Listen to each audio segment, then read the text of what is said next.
Hello, welcome to Marriage Working Relationship. My name is Damaris Kobona. Today we have a very special guest. Let them introduce themselves. Okay, thank you.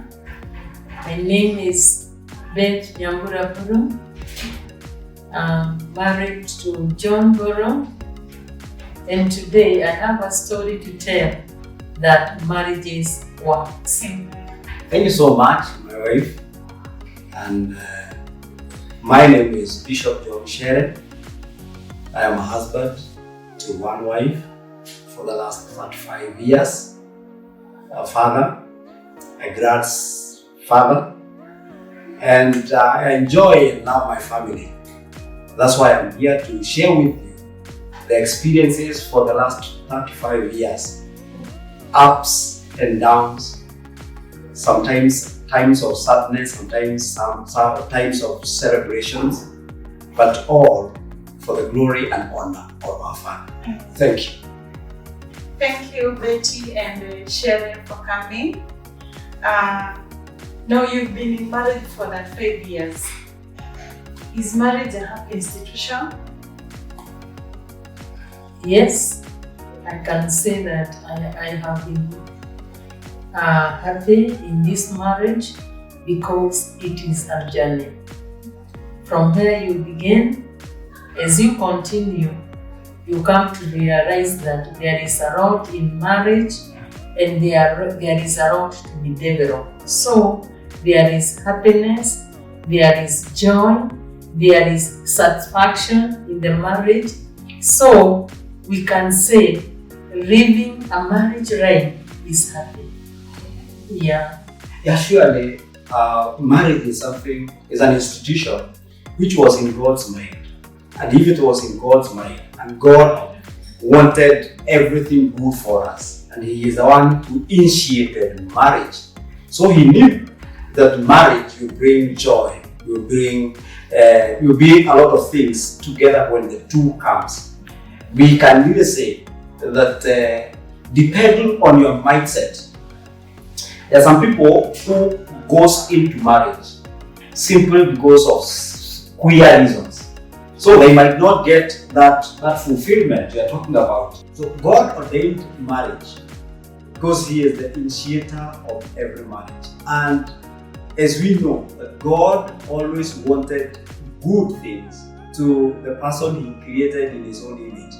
That means that marriage was meant to be something you enjoy, something which will bring joy into your life, something which will bring people together. And therefore I agree that marriage is good. Marriage can bring joy. Marriage is fulfilling. But however, it also depends with the mindset. What is the objective? What was the objective of you getting married? Did I marry my wife simply because she had things? Did I marry her because she is such a beautiful woman? At one time, when she ages, then that beauty might not be there. And therefore, what made me attracted to her is no longer there. Then I might leave that marriage. It will no longer be satisfying. So I can really say that marriage is satisfying. Yes. Now that you've said that, there are times people feel that I know I want to, you married her because she's beautiful. Now when that beauty fades, you give up. That is one reason why people break up in marriage. Know that we want to stay. We want to be in those marriages. We want to improve and prevent divorce and separation, which at times is hard to be controlled. For sure, I agree with you that many of the marriages are breaking simply because they made a mistake right from day one while they got married. Some get married because they have been impressed by their peer, others by their families. I want to see my granddaughter, I want to see my daughter-in-law, I want to see my son-in-law. And therefore you rush into doing the same.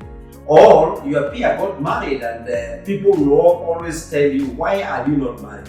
And therefore, when you are entering into that marriage, it is actually not your marriage. You are entering because of some few things. So what I can say is that before you make the decision of getting married, please sit down and see what you want. What do I want in marriage? You know, because if you don't know where you are going, you cannot know how to go there. So you need to know where do I want to go in this marriage, and then you get the right person towards that. And your behavior now will be set. Your mind will be set into achieving that what you promised yourself right from the day one. But if there are all these influences, the TV, you see people getting married, YouTube and every other thing, then you miss the mark. And that's why most of the families are not working, because they made a mistake right from day one. Yes. Now, back to it. There are times in marriage we have financial constraints, and it is a challenge to almost every other person. And especially in this time of COVID, very many people have lost their jobs, others their businesses. Contracts have expired or they are not renewed, and people are really straining. And at one point, Betty, there is a time you were financial challenge. How did you handle that, or how can you advise somebody who is in that situation right now? Okay, what I can advise to those who are facing financial challenges, it's only to accept the situation. Because this has not happened only to some, but it has occurred into the entire world. And nobody who was planning for this challenge, because the challenges are brought by God. What I can say, it is only that you accept. Like myself and John, we had a calling somewhere, and we see it is not working because of these challenges of paying rent, paying the workers. Now we talked, we shared, and in that process we came out with an idea of closing the college. So me and John, we have been on a journey of racking and getting. And you can be surprised that once you have something in your phone or in your account, you just come and tell John or Dad, I have something in my wallet. Like yesterday, let me give like yesterday, I asked him, John, do you have a coin in your pocket? He said no, but with time he told me, Dad, I have something in my phone. Can I forward it to you that you can do the budget? So it is a matter of agreeing as a family. You come to a compromise that if we have 20 shillings, we are going to manage these 20 shillings, both of us. To me and my husband, we have been very transparent to one another. Myself, I've been in business for a long time and I have been getting money. And when we were bringing up our child, I could not let him know that the father does not have. So, and John can bear this with me. When our son came home in need of something, I asked him, what do you want? Mom, can you give me this and that? Then I made sure that even if I'm the one to give, the child will not know where the money came from, because I want to protect this man, because he's the father, he's the provider. So I have to cover him from his child. You know this problem of moms and dads. Mom is the one who is providing and dad is not providing. that is where the family have failed, because they don't have a consensus of finances management, or I can call it that they don't do their family account.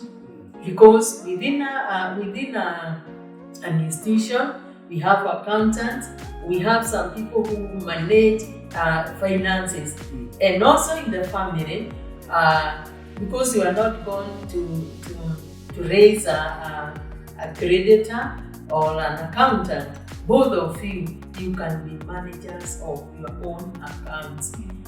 Especially this time of COVID-19, really it is a giant. It has hit many families, and some of them have broken away. What about if God perform a miracle, raise our businesses, raise our institutions, like what I have said, that we had a college and we closed it down? What about if tomorrow the Minister of Health declared that there is no COVID anymore?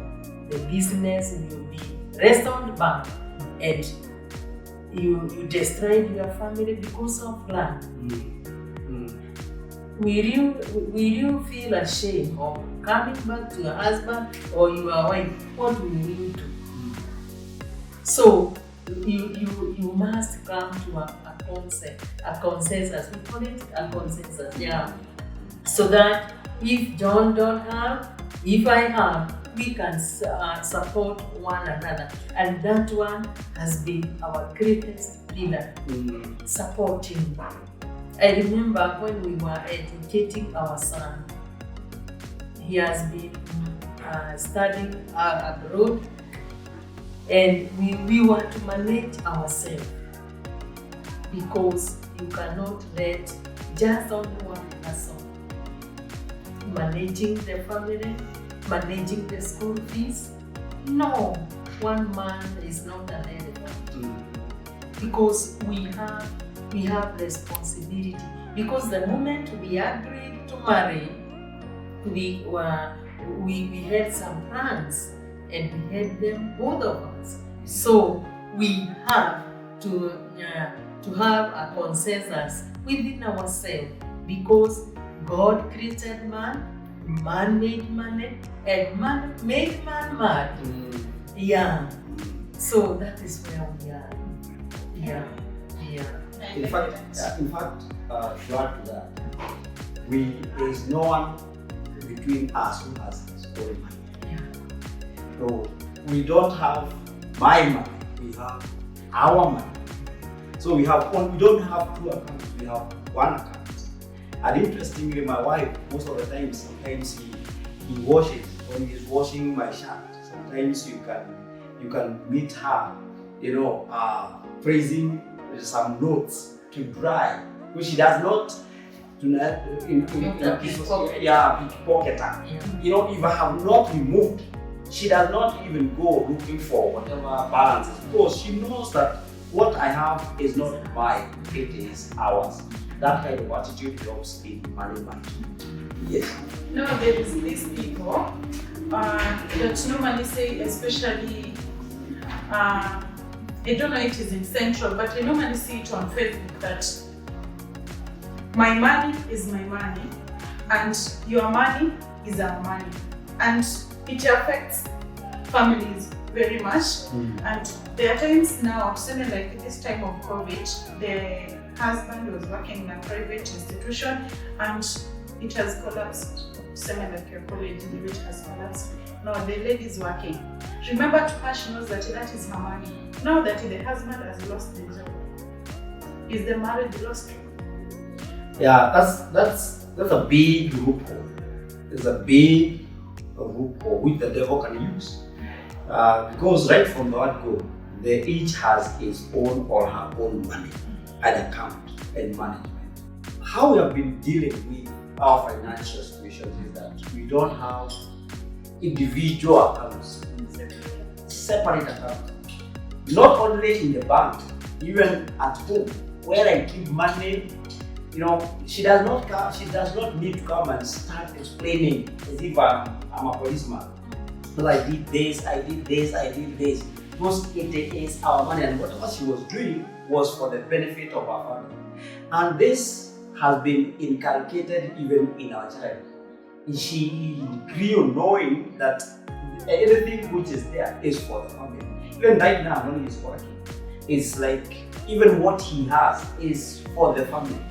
No? So we cannot do something without consulting the family. I don't do anything, even buying something, a major thing, without consulting the entire family, including my son, because he is a stakeholder. The problem is, these young families who have their own accounts, it's as if they have a plan B. They are not very certain that that is where they live forever. And what I can advise the upcoming families and in issues of finances, please can you sit down and come up with a financial policy in your own family? How do we handle finances? Betty, I think I should ask you this question. Kuna this gender-based violence, marriages where there are lots of issues, the man is very violent, and sometimes even the wife. But let's talk about where the husband is violent. Have you ever experienced that? Okay. No, Chris, but I have some people who comes and narrate their stories to me, what they are going through, and that is the experience which I can share here of other people's, but not myself, because this young man here has never been violent. Okay. He's a humble person. Yeah, but those cases are there, and during this time of pandemic, I've been here all over the world. You could hear people complaining about the gender violence, and you have said that actually we can elaborate it based on men. There is a question which I asked myself: why and how, or what happened so that man can get mad or violent to one whom he seems to be a caring wife, to one who seems to be one time and one day he was calling her dear, like now they are calling them babe, or babe, or sweetheart.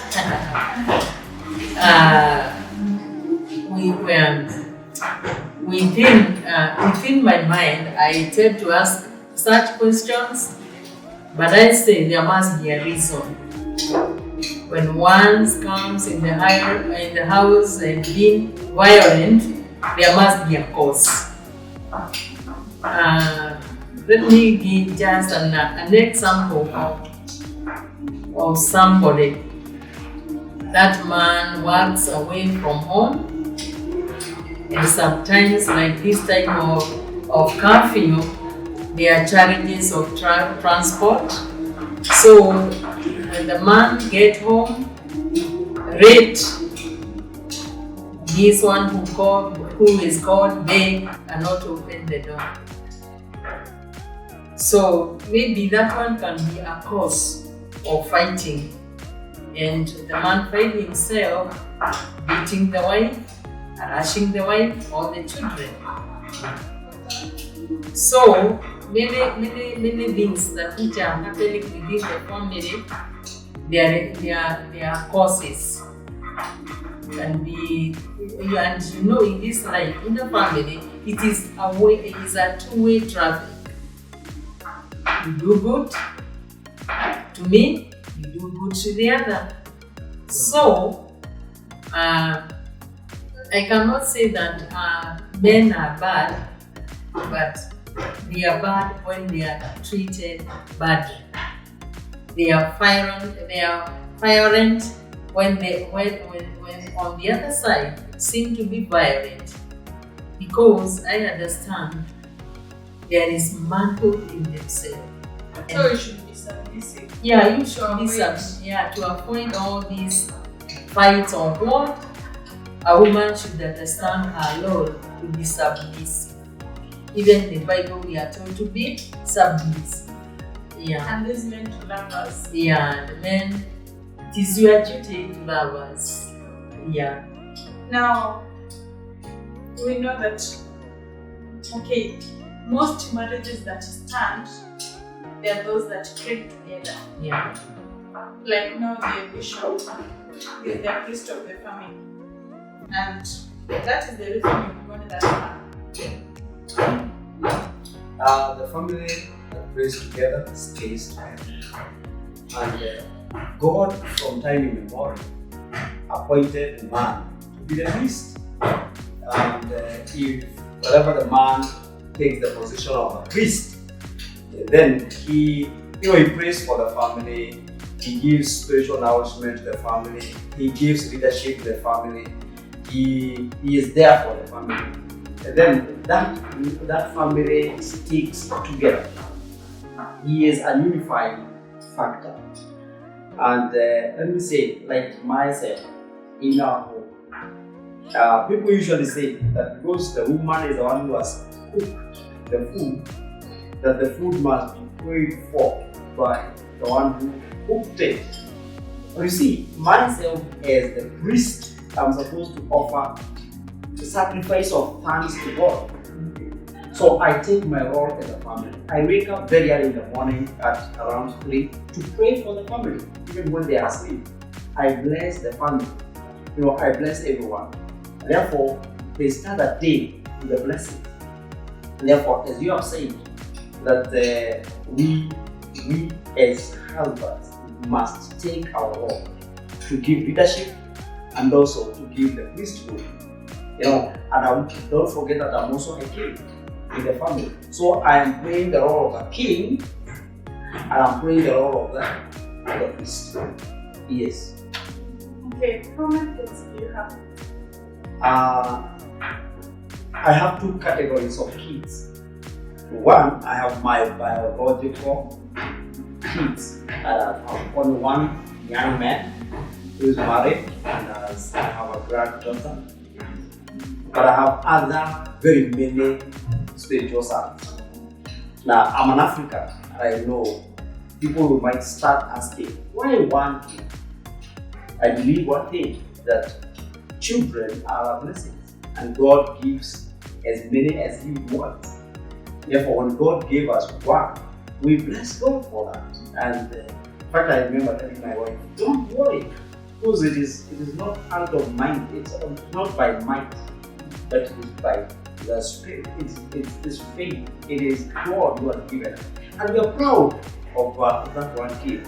There have never been conflict between us because of just getting one child. In fact, it brought a lot of satisfaction, joy, and we are able to give our son the best this world could offer. In Africa, there are those families like you have one kid, the mother-in-law will say that go ahead and marry another wife to get the other grandchildren. Yeah, one thing is that my mother has never said that. Neither my father. They were all contented. And they also know who I am. They know my faith. They know right from the word go, I'm a Christian and I believe in monogamy and that's permanent. My father was a polygamist, but I myself am a monogamist and they know that. So if you give a loophole, like they don't know really you, whether you are an old or whether you are a bad or an animal, like then they'll push you. But if they know your stand, they'll just respect your stand. Yes. There will be no pressure. There'll be no pressure, yes. Now, Betty, is there any point you ever felt out of place in that marriage? No, because two of you agree about where you are going as a family, and you understand that children are gifts from God. and already you have one. What about them who do not have? Myself, I don't feel affected in life because I know there are people who are crying that they don't have children. But myself, God has blessed me with a very handsome boy. I can call him a boy, although he's grown up, an adult. I feel satisfied because what about the ones who don't have? Me, myself, I don't feel any gap. I don't feel inadequate, but I feel comfortable and push on my life because I have a purpose. Because I have so many other children. Even if you come into my house, you can find that when I do my cooking, I do for about 5 or 10 people because my house has been a house of people. I have so many spiritual children and I feel comfortable. Yeah. Okay, in marriage there must be ups and downs. And I've not had your downs. You have very many downs. You have downs. The reason why you have not had our downs is because when we go down, we both go down. So it is like the status quo. The problem is when one goes down, the other one is still up. Their mark that is a problem. Sometimes we are so down financially. Sometimes we have conflict from outside. I remember one time when we were trying to help people join my son there. Something happened that I was taken to. Your son is in Moscow. Moscow? Yes. In Russia? In Russia. And we were trying to help some people to go there. And then something somewhere will work out. And they decided to take me to police. I had to spend the whole night in a cell. So it was a challenge because to me now it was like I would never help anyone else. But to my wife it was like, no, this is just a good challenge. It's molding us into being better and doing things in a better way. You took it positively. So we took it positively, both of us, and then we were able to move. Even after that, we have even assisted other people. But if we just thought that these people are pressing us down and then we remain there, the problem is not falling. The problem is remaining there. Yeah. You fall, you rise, and you walk, and you move on. That's why we have come this far. It's not that we have not fallen. At times we can fall. But one interesting thing, and people might either they take it or leave it, is that I've never shouted at her. She's here. I've never shouted. It doesn't mean that I don't sometimes get angry. I do. But instead of, speaking out, I go out. Or just have a walk, go meet other people, chat. Then when I come back, when we are now discussing the issue, we are both of us sober. So we are able to handle the issue. But reacting immediately, I might even talk of things which are bad. I might even curse my family. So I look for ways, first of all, to manage my anger. Because unless you manage it well, then you find yourself in problems. Yes. So you really go to your room. You never had it. I always confess and say, if I had another one, the far I've gone, I may not have gone. If today we are told to go back and choose a wife, we divorce all of us and then we are told to go and choose somebody, I will still go for her. Because I will not be where I am today. I have a lot of inadequacy. I have a lot of shortcomings. But she understands me. She has a lot of shortcomings. I understand her so well. And then we are able to move. She was able to adapt into my style. And I was able to adapt into her style. And that's why we met. So she still remains the best this world has ever produced. Even you can still go for Bishop. Yeah. Given a chance. Given a chance, I can go back to him because the journey that which we have gone together, I think he's the best man Never. that which I needed or that which God purposed for me to have. No regrets. No regrets. Now, with you to what I've heard is that everything is beautiful. Because I've not had that situation like, I cannot stay in this marriage anymore, I want to leave. You are all comfortable with the ups and downs. Yeah, the ups and There's downs. no point where somebody felt out of place. Like, I'm alone, I'm driving it alone, I don't want to be here anymore. I think for me, it has never occurred to me that I really want to leave. Despite all the challenges, what has helped me, and I want to emphasize and emphasize again, is how we manage the challenges. That's all. Even right now, we know that ahead of us there are challenges, and we are ready for any challenge. And then we have what we call shock absorbers to absorb all what is coming. Yes, the shocks. Yes, shocks in life. And the other thing which is very important, we need to know that life is just a battle. I have to fight for my family. I have to fight for her. I have to fight for myself. I have to fight for survival. And therefore, when I wake up in the morning, I know that I'm in a battle and I'm prepared for it. And therefore, I do what I call offensive battle. I don't defend myself. I attack before. So I know that there can be a problem. So I solve it before it becomes a problem. Doesn't mean that we don't realize problems. They are there. But how do we do it? We throw missiles to the problem. Instead of waiting for the problems, we throw missiles to us. And then we start defending ourselves. Yes.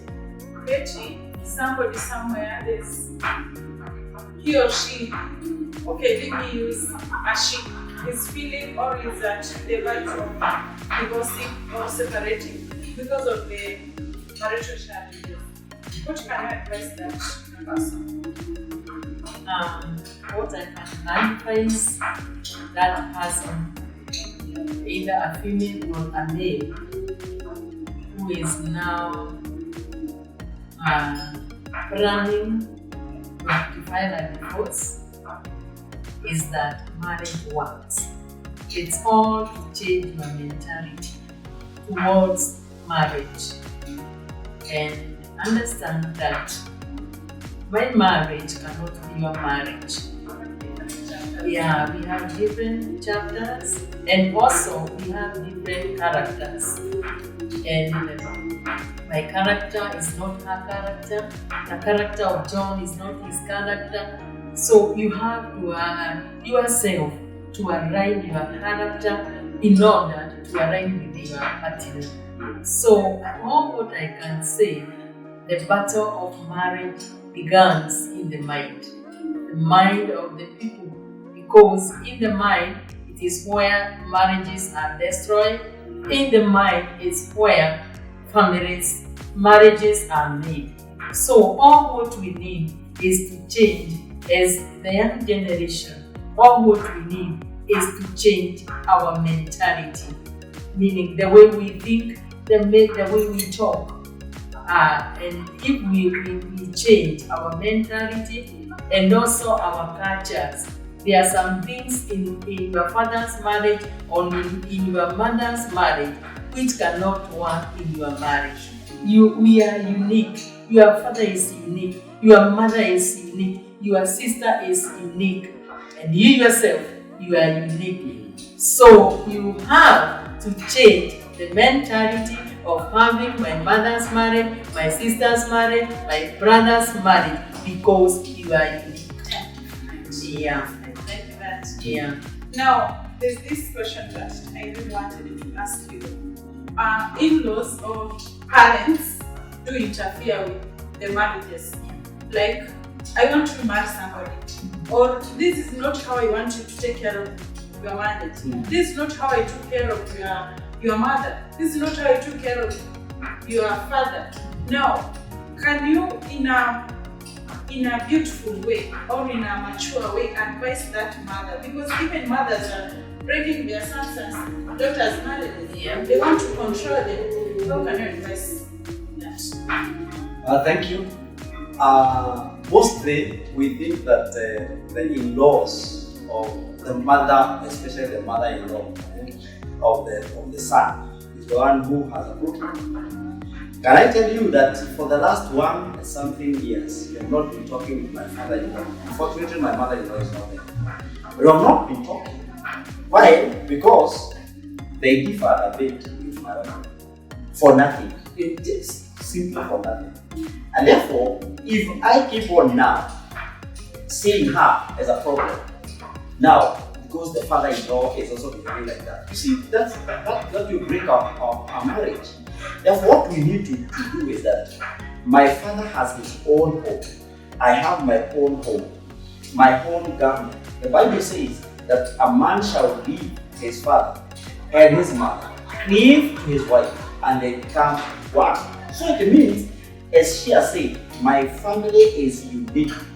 And unless I have opened a way whereby now I let my mother and my father manage my wife, then I'm no longer a man. It proves that I'm not a man. I should stand and show my wife the direction. My family must know that this is my wife, and she will never be like my mother. I don't look for my mother in my wife. If she also starts looking for her father in me, then there will be problems. Because I am unique and our family is unique. Despite all the problems of the in-laws, we know that in-laws are like that. But we need to put it in our mind that this is our family, our in-law, we are just related.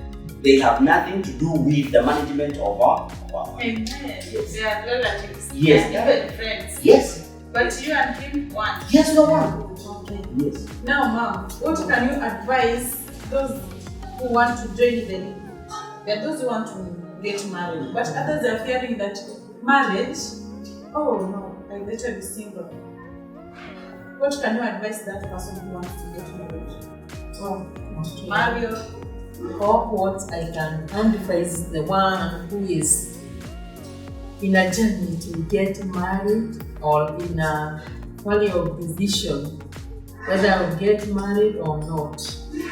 I would say marriage is God ordained purpose and marriage is good. Yeah. Because in marriage, that is where you can get joy. In marriage, that is where you can get satisfaction.